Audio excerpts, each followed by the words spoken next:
नमस्कार। News our के खास कार्यक्रम 4 बड़ी खबरों में आपका स्वागत है। मैं हूं आपके साथ अभिनय सिंह चौहान। आज की पहली बड़ी खबर मालदीव में रुपे क्रेडिट कार्ड को लेकर है, जहां अब दोनों देशों के बीच रुपे कार्ड से लेन देन किया जाएगा। दूसरी बड़ी खबर जम्मू कश्मीर में विधायकों के मनोनीत करने को लेकर है, जहां उपराज्यपाल 5 विधायकों को मनोनीत करेंगे। तीसरी बड़ी खबर दिल्ली के पूर्व सीएम केजरीवाल की बदली हुई रणनीति को लेकर है, जहां उन्होंने अब सड़कों का मुद्दा उठाया है। और चौथी बड़ी खबर सहारनपुर में थाने पर पथराव को लेकर है, जहां जिलाधिकारी और पुलिस अधीक्षक ने घटनास्थल का जायजा लिया है। तो चलिए शुरू करते हैं 4 बड़ी खबरें।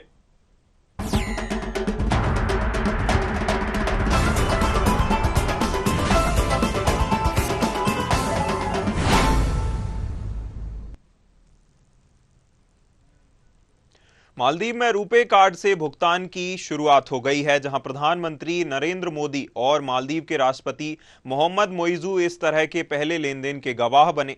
इस दौरान प्रधानमंत्री नरेंद्र मोदी ने कहा कि कुछ दिन पहले मालदीव में रुपे कार्ड लॉन्च किया था। अब आने वाले समय में भारत और मालदीव यूपीआई के जरिए जुड़ जाएंगे। इसके अलावा दोनों ने मालदीव में हनी मांधू अंतर्राष्ट्रीय हवाई अड्डे के रनवे का वर्चुअल माध्यम से उद्घाटन किया। साथ ही भारत और मालदीव के बीच कई अहम समझौते भी हुए हैं। वहीं नरेंद्र मोदी ने कहा कि भारत और मालदीव के संबंध आज के नहीं हैं, सदियों पुराने हैं। मालदीव और भारत का सबसे बड़ा करीबी और पड़ोसी ही नहीं, घनिष्ठ मित्र देश भी है। हमने रक्षा और सुरक्षा सहयोग के विभिन्न पहलुओं पर विस्तार से चर्चा की है। खबर पर हमारे साथ चर्चा करने के लिए आलोक सोती राजनीतिक विश्लेषक जुड़े हुए हैं। आलोक जी, जिस प्रकार से रुपे कार्ड को लेकर अब दोनों देशों में सहमति बनी और दोनों देश अब एक टेबल पर आकर और दोनों देशों के बीच अब रुपे कार्ड चलने जा रहा है, आज से उसकी शुरुआत कर दी गई है, इसे आप किस प्रकार से देखते हैं? पॉलिटिक्स का और जियो इकोनॉमिक्स का और जियो कॉमर्स का एक बहुत सुंदर एग्जाम्पल है, जो कि अभी आपने देखा कि कुछ दिनों पहले एंटी इंडियन सेंटिमेंट करके जिस तरीके से मालदीव के मोहम्मद म्यूजू ने एक कैंपेन खड़ा किया था, वहां से जो छोटी मोटी भारतीय सेना थी जो कि केवल उनकी रक्षा और फैसिलिटीज देने के लिए थी, उसको भी वापस किया था। लेकिन मोदी का एक पैतरा था जिसमें आपने देखा था लक्षद्वीप में केवल वो कुर्सी डाल के बैठे थे। आप जानते हैं कि जिस तरीके से मालदीव की इकोनॉमी है वो पूर्णतः डिपेंड करती है टूरिज्म पे, और पूरा जो टूरिज्म था मालदीव का वो लक्षद्वीप की तरफ बदल गया था। तो जिस तरीके का भारतीयों ने सेंटिमेंट दिखलाया, जिस तरीके पाठ पढ़ा दिया मालदीव को, आज उसका बहुत सुंदर एग्जाम्पल है कि वहां पे यूपीआई भी चल रहा है और रुपी कार्ड भी आ गया था। हालांकि आप देख रहे हैं कि चाइना ने बहुत पैसा इन्वेस्ट किया है, चाहे वो श्रीलंका हो चाहे वो मालदीव हो, लेकिन फिर भी जिस तरीके से कूटनीति की है, विशेषकर मैं कहूंगा डॉक्टर जयशंकर ने जिस तरीके से धैर्य रखे और जिस तरीके से राजनीतिक संरचना की है, साफ नजर आ रहा है उसके रिजल्ट अब आने लगे हैं। आलोक जी, जिस तरह का घटनाक्रम जैसा आपने बताया कि एक फोटो को लेकर और जिस तरह इंडिया आउट कैंपेन किया गया था और जिस तरह से अब मोइजू ने पहले भारत यात्रा पर आने वाले थे, फिर वो चाइना चले गए और अब जब वह भारत यात्रा पर आए हैं तो ऐसा पहले लग भी रहा था कि शायद कोई उन्हें रिसीव करने बड़े मंत्री नहीं जाएं, लेकिन जिस तरह से भारत ने उन्हें खुले हाथों से उनका स्वागत किया, गर्मजोशी से स्वागत किया गया और अब कई तरह के समझौते किए गए हैं, ये दोनों देशों के रिश्ते में कितनी बड़ी भूमिका निभा सकते हैं? देखिए, जो भी हमारे पड़ोसी देश हैं, हालांकि भारत एक बड़ा जाइंट देश है और आप देख रहे हैं कि आसपास चाहे भूटान हो चाहे नेपाल हो, बांग्लादेश की आज वर्तमान स्थिति देख रहे हैं, लगभग ऐसी ही मिलती जुलती जो थी श्रीलंका की आपने देखी थी जब वहाँ इकोनॉमिक पैरालिसिस हुई थी। मालदीव भी जो है छोटा सा देश है, 1200 द्वीपों का एक देश है, 5 लाख आबादी है, लेकिन वो स्ट्रेटेजिक पॉइंट ऑफ व्यू से हम लोग के लिए बड़ी महत्वपूर्ण है। जिस तरीके से आप देख रहे हैं हिंद महासागर में चाइना की जो प्रेजेंस बढ़ रही है उसको घटाने के लिए इंडिया के आगे बढ़ना बहुत जरूरी था, और जिस तरीके से देखा कि इंडिया ने उसकी हमेशा मदद की, क्योंकि उनके पास पीने तक का पानी तक नहीं रहता है जिसकी सप्लाई भारत से जाती है और चाइना वहां से बड़ी दूर है।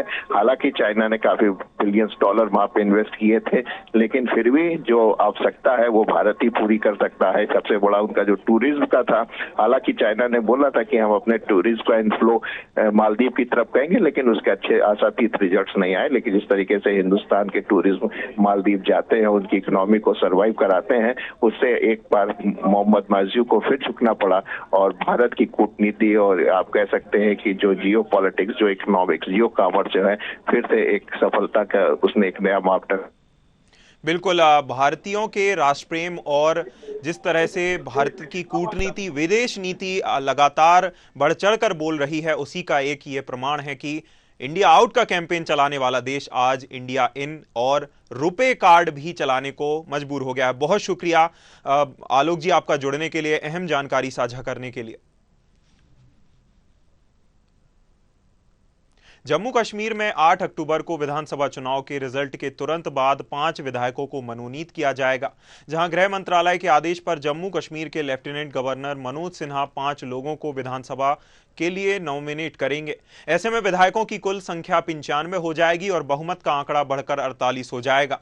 बता दें कि 370 हटने के बाद जम्मू कश्मीर पुनर्गठन अधिनियम के तहत यह नियम महिलाओं, कश्मीरी पंडितों और पीएको के प्रतिनिधित्व के लिए लाया गया था, जहां जुलाई 2023 में इसे संशोधित किया गया। इन मनोनीत विधायकों को विधानसभा में वोटिंग के अधिकार के साथ ही सभी विधायी शक्तियां और विशेषाधिकार शामिल होंगे। वहीं विधायक मनोनीत करने को लेकर सियासत भी अब तेज हो गई है, जहां जम्मू कश्मीर के कांग्रेस के उपाध्यक्ष रविंद्र शर्मा ने इसे मैंडेट और संविधान पर हमला बताया है। दूसरी ओर भाजपा नेता और पूर्व उप मुख्यमंत्री कविंदर गुप्ता ने इसे नियमों के अनुरूप ही बताया है। खबर पर हमारे साथ चर्चा करने के लिए मनीष अग्रवाल, राजनीतिक विश्लेषक, जुड़े हुए हैं।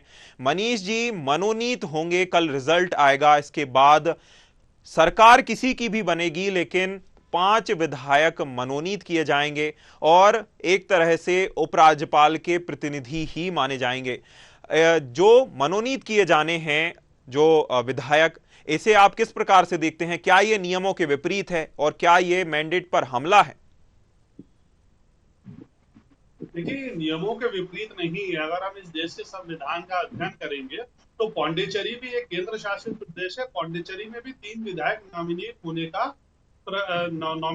का स्वरूप है, इसलिए इसको संविधान के अगेंस्ट नहीं देखा जाएगा। संविधान विशेषज्ञ इस पे जब आप उनसे राय लेंगे तो वो कहेंगे ये संविधान के प्रावधान में है, सरकार अपने विवेकाधिकार से इसका इस्तेमाल कर सकती है। ये तो कांग्रेस के प्रवक्ताओं की या कांग्रेस के नेताओं की ये आदत हो गई है कि वो जो भी चीज होती है उसे संविधान के अगेंस्ट कहते हैं। लेकिन जब उनसे ये सवाल पूछा जाएगा कि पौंडीचेरी में ये प्रोसेस चलती आ रही है, कांग्रेस के शासन में ये चलती आ रही थी, तब क्या ये संविधान के अगेंस्ट थी? इसीलिए मुझे लगता है कि अब तक कोई इसे कंटेस्ट करने के लिए कोर्ट में नहीं ले गया, और कोर्ट में भी अगर ये जाएगी तो भाजपा को ये मालूम है या केंद्र को ये मालूम है कि ऐसा प्रेसिडेंस है, उन्होंने कोई नई प्रथा नहीं निकाली है।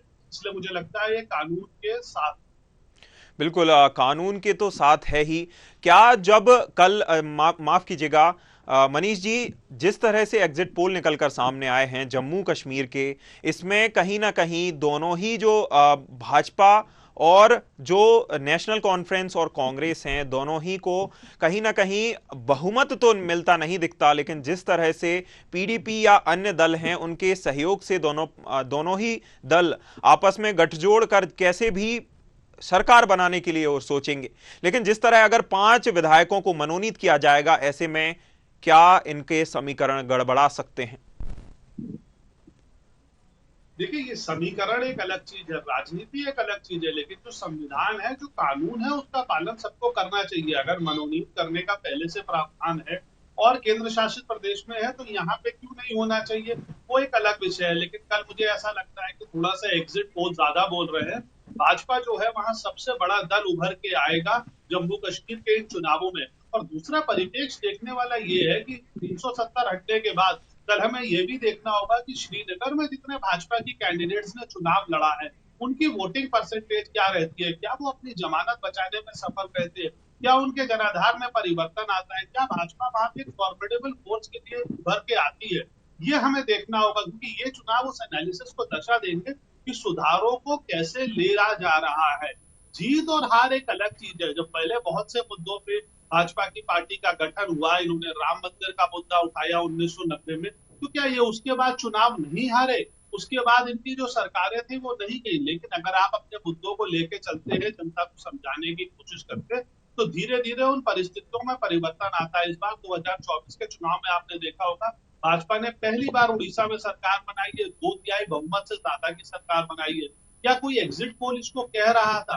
क्या छत्तीसगढ़ में जो जीत आई कोई एग्जिट पोल इसको कह रहा था कि कांग्रेस की सरकार वहां इस तरीके से हारेगी? तो हमें कल तक का समय और देना चाहिए जनता के मैंडेट को, और मुझे लगता है कि कल भाजपा जो है वहां सबसे बड़ा दल होकर उभरेगी और फिर सरकार बनाने के कयास करेगी, जो भी कानून के दायरे में उपाय होंगे उसको इस्तेमाल करेगी, और हो सकता है भारत के इतिहास में पहली बार जम्मू कश्मीर में आपको भाजपा का मुख्यमंत्री देखने को मिले।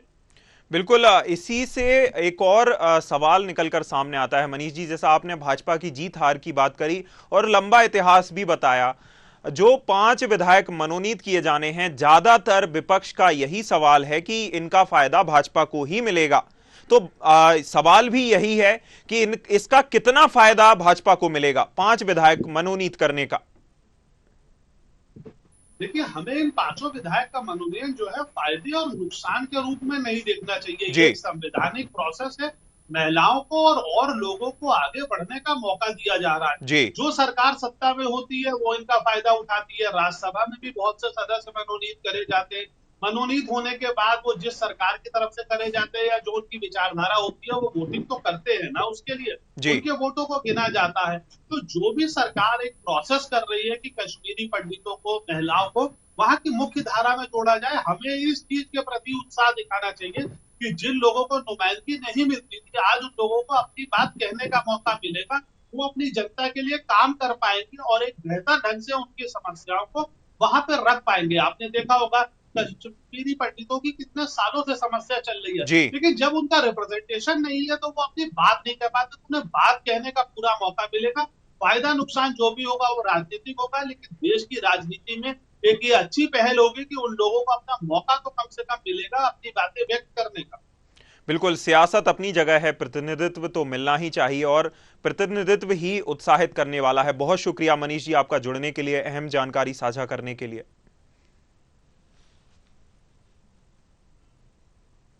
दिल्ली के पूर्व मुख्यमंत्री और आप संयोजक अरविंद केजरीवाल को जमानत मिलने के बाद ही राजनीतिक मोड में नजर आ रहे हैं, जहां उन्होंने जनता की अदालत कार्यक्रम को संबोधित करते हुए प्रधानमंत्री नरेंद्र मोदी को चुनौती दी थी और तो और भाजपा शासित राज्यों में फ्री बिजली देने पर खुद भाजपा का प्रचार करने की बात तक कह डाली थी।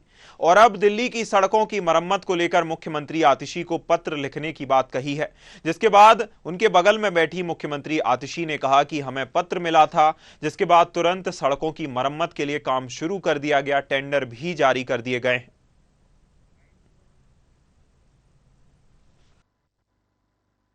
तो हमने देखा कि सड़कों की हालत अच्छी नहीं थी। तब मैंने आतिशी जी से निवेदन किया था कि विधायकों के साथ और मंत्रियों के साथ सड़कों पे उतर के दिल्ली की सारी जो पीडब्ल्यूडी की सड़कें हैं उनका मुआयना किया जाए और जो जो खराब हैं उनको तुरंत प्रभाव से ठीक किया जाए। इस बारे में मैंने आतिशी जी को चिट्ठी भी लिखी थी। तो मुझे खुशी है कि इन लोगों ने, सारे हमारे पार्टी के विधायकों ने, लीडर्स ने और मंत्रियों ने सड़क पे उतर के रात दिन वो इंस्पेक्शन किया है और सड़कों का मुआयना किया है और कितनी ख़राब है, कौन कौन सा काम करने की ज़रूरत है, उस सारी रिपोर्ट एक बनाई है और रिपेयर का काम भी शुरू हो गया, रिपेयर का, रिकारपेटिंग का। अरविंद जी के बेल पे बाहर आने के बाद वो और हम इंस्पेक्शन करने के लिए पीडब्ल्यूडी की कई सड़कों पे गए थे। मुझे उन्होंने एक पत्र भी दिया दिल्ली विधानसभा में पीडब्ल्यूडी की सड़कों की रिपेयर मेंटेनेंस को लेके। उसके बाद से दिल्ली की सरकार तुरंत प्रभाव से युद्ध स्तर पर पीडब्ल्यूडी की सड़कों को ठीक करने का काम कर रही है। पीडब्ल्यूडी के पास दिल्ली की 1400 किलोमीटर की सड़कें हैं और कुल मिला के 7000 किलोमीटर का लेन लेंथ इन सड़कों का है। तो एक हफ्ते के टाइम स्पैन में ये 7000 किलोमीटर की लेन लेंथ की सड़कों का इंस्पेक्शन हुआ। इस इंस्पेक्शन से 89 रोड्स को पूरी तरह से रिकारपेटिंग और रीस्ट्रेंथनिंग के लिए आइडेंटिफाई किया गया है। ये तकरीबन 230 किलोमीटर सड़कें हैं, 1240 किलोमीटर की लेन लेंथ है। इन 89 रोड्स में से 74 का टेंडर कर दिया गया है और आने वाले कुछ दिनों में ही इनका काम इन 74 सड़कों का शुरू हो जाएगा। खबर पर हमारे साथ चर्चा करने के लिए रमेश शर्मा वरिष्ठ पत्रकार जुड़े हुए हैं। रमेश जी, अरविंद केजरीवाल तो जेल में थे, लेकिन उनके मंत्री तो कम से कम बाहर थे। फिर भी इस तरह जर्जर सड़कें क्यों हुई? और अब इस तरह से पत्राचार करना, पत्रों की बात करना, इससे क्या मैसेज देना चाहते हैं? देखिए, कुल मिलाकर के ये सारा का सारा एक राजनीतिक स्टंट है जी।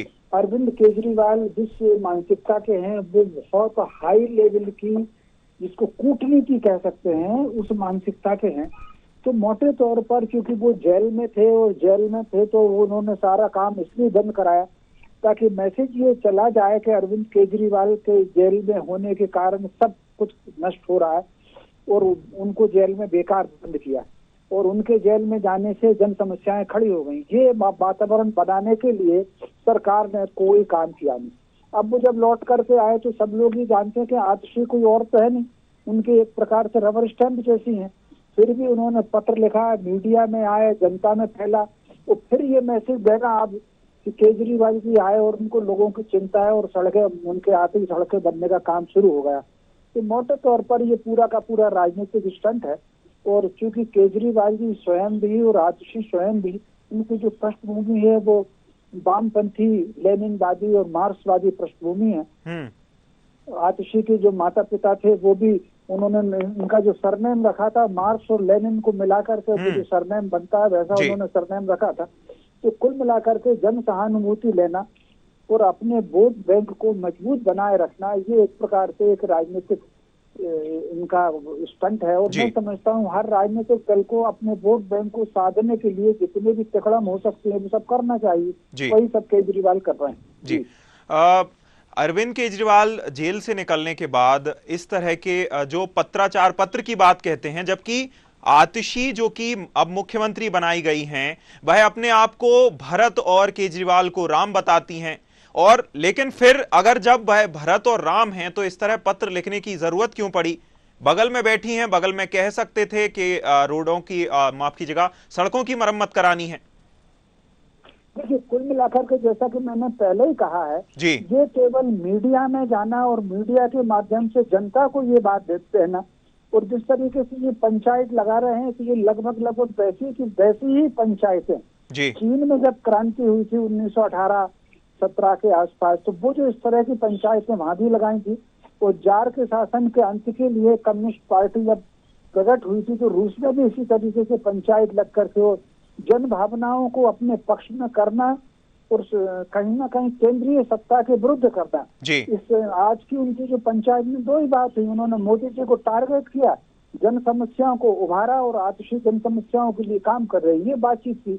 ये बिल्कुल पूरा का पूरा मार्क्स और लेनिन का जो पैटर्न रहा है उस आधार पर ये दोनों काम कर रहे हैं जी। रमेश जी, जन समस्याओं को उभारना तो ठीक है, एक मसीहा की छवि जो गढ़ने का प्रयास किया जा रहा है वो भी ठीक है, लेकिन जनता ये तो जानती है कि सरकार इन्हीं की है, मंत्री भी इन्हीं के हैं और मंत्री सभी के सभी बाहर थे, कार्य कर सकते थे। लेकिन इस तरह जलभराव की समस्याएं हो, सड़क की समस्याएं हो या अन्य समस्याएं हो, फिर भी इनको ऐसा का ऐसा क्यों छोड़ा गया? इसके बाद भी अगर जन समस्याओं को फिर से उजागर करके इस तरह जो भावनाएं हैं उनके तौर पर अगर वोट लेने का प्रयास किया जा रहा होगा तो इसका कितना फायदा आम आदमी पार्टी ले पाएगी? देखिए, इसका फायदा उनको मिलेगा क्योंकि जनता, सामान्य जनता जो है वो भोली होती है, उसकी स्मरण शक्ति ज्यादा होती नहीं है जी। और कई बार वो भावनाओं में बह करके विवेक जो शून्य हो जाता है जी। तो जिस तरीके से वो जो ये उनकी दूसरी तीसरी पंचायत है, जिस तरीके से वो पंचायत लगा रहे हैं और भावुकता की बातें कर रहे हैं तो जनता पूरा भूल जाएगी और भूल करके इनके समर्थन में आ जाने की संभावना प्रकट होती है और इससे उनको राजनीतिक लाभ मिलेगा।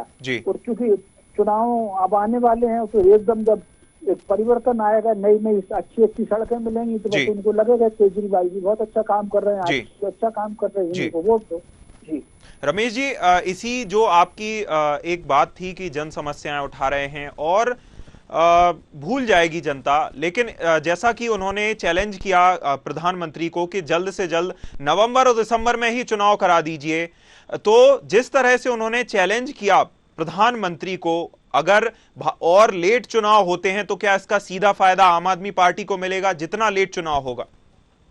मोटे तौर पर ये जो उन्होंने वो जानते हैं कि जल्दी चुनाव नहीं होंगे जी। ताकि लोगों को ये मैसेज जाए, ये मतलब एक प्रकार से जिसको कहते हैं कि मीठी गोली में कड़वी बात रखना, कड़वी दवाई रखना।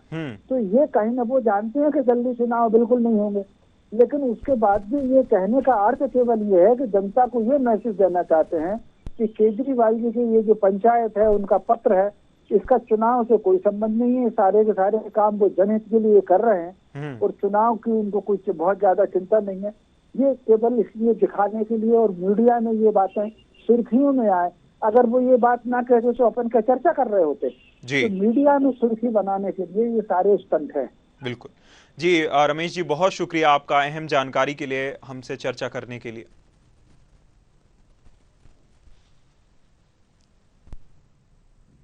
यति नरसिंहानंद के विवादित बयान के विरोध में मुस्लिम समुदाय के लोगों ने रोष प्रकट करते हुए थाना प्रभारी देहात कोतवाली को ज्ञापन दिया था। इसके बाद से बवाल मचा हुआ है और वहां मौजूद लोगों ने पुलिस कर्मियों शेखपुरा कदीम चौकी पर पथराव किया था। इसी को देखते हुए जिलाधिकारी, वरिष्ठ पुलिस अधीक्षक, एसडीएम सिटी, एसपी और अन्य अधिकारी गणों ने पुलिसकर्मी शेखपुरा कदीम चौकी पर पहुंचे, जहां जिलाधिकारी ने कहा कि कुछ लोगों ने दंगा किया था। वहीं पुलिस ने 13 लोगों को गिरफ्तार कर लिया है और अन्य की तलाश जारी है। देहात कोतवाली के अंतर्गत शेखपुरा कदीम गांव में कल कुछ लोगों के द्वारा ज्ञापन दिया गया था और ज्ञापन देने के बाद कुछ नवयुवकों के द्वारा इसमें पुलिस के ऊपर पथराव किया गया था, जिसमें कि पुलिस के द्वारा मुकदमा पंजीकृत करके 13 लोगों को गिरफ्तार किया गया। और आज यहाँ पर जो गाँव के जो लोग हैं, इनके साथ डीएम साहब और मेरे द्वारा शांति समिति की जो मीटिंग है वो इनके साथ की गई है और इनको निर्देश दिए गए हैं कि इस तरह की जो घटना में जो भी शामिल लोग हैं उनके खिलाफ सख्त कार्रवाई की जाएगी और भविष्य में इस तरह की जो भी कार्रवाई काम करेगा उसके खिलाफ और अधिक कठोर कार्रवाई पुलिस की तरफ से की जाएगी। इस पूरे प्रकरण में गांव में बहुत बड़ा गांव है, सभी गांव वालों के द्वारा आकर बताया गया कि वो इस घटना के लिए शर्मिंदा है और उनके बीच के जिन लोगों के द्वारा घटना की गई है उनके खिलाफ वो भी नाम बता रहे हैं जिसके द्वारा ऐसा किया गया और उनके खिलाफ पुलिस उसमें कार्रवाई कर रही है। देखिए, यहाँ पर शेखपुरा कदीम जो गाँव है, ये यहाँ पर इस चौकी पर आकर यहाँ गांव के लोगों का कल एक ज्ञापन देने का प्रोग्राम था, जिसके अंतर्गत वो जो कुछ घटनाएं घटी हैं उसके संबंध में अपनी एक निंदा ज्ञापन देना चाहते थे, जिसके लिए पुलिस और प्रशासन के द्वारा उनसे बात की गई थी और उनसे गांव में ही जाकर ज्ञापन लेने का काम किया गया था। और ज्ञापन की पूरी जो कार्रवाई है वो खत्म होने के उपरांत लोग जब अपने वापस जा रहे थे अपने घरों को एक शांतिपूर्वक तरीके से, तो कुछ उसमें से जो युवक थे और नई उम्र के लड़के थे, उनके द्वारा वहां पर थोड़ा सा दंगा किया गया, कुछ वहां पर पत्थरबाजी की गई और उसके बाद तत्काल वहां पर जो पुलिस फोर्स उपलब्ध थी उनके द्वारा हल्का बल इस्तेमाल करके उनको भी समझा बुझाकर तितर बितर किया गया। लेकिन साथ ही साथ पूरी घटना की जो वीडियोग्राफी कराई गई उसके आधार पर लगभग 20 लोगों को चिन्हित करके उनके खिलाफ मुकदमा पंजीकृत किया गया और अज्ञात लोगों के खिलाफ भी पंजीकृत किया गया और त्वरित कार्रवाई करते हुए अब तक 13 लोगों को गिरफ्तार किया गया है। खबर पर हमारे साथ चर्चा करने के लिए प्रशांत राव, ब्यूरो हेड, लखनऊ से जुड़े हुए हैं। प्रशांत, दंगाइयों के खिलाफ जिस तरह से योगी सरकार का रुख रहा है, लगातार कठोर रुख उन्होंने अपनाया है और बुलडोजर एक्शन ऐसे ही दंगाइयों के खिलाफ प्रचलित हुआ था, लेकिन सुप्रीम कोर्ट की रोक के बाद अब इस तरह जो दंगा किया गया है, पुलिस पर पथराव हुआ है, लॉ एंड ऑर्डर की सिचुएशन बनी है, तो प्रशासन का रुख क्या रहने वाला है? अब बिल्कुल विकास, देखिए अपने लिए इन लोगों ने काल के तरीके का काम कर लिया है और ये लोग जिस तरीके से यहाँ पर चौकी पर जो हमला किया है, सहारनपुर की शेखपुरा कदीर चौकी पर, यहाँ जो अराजकता हुई है उसके बाद प्रशासन ने यहाँ सख्त रुख लिया है।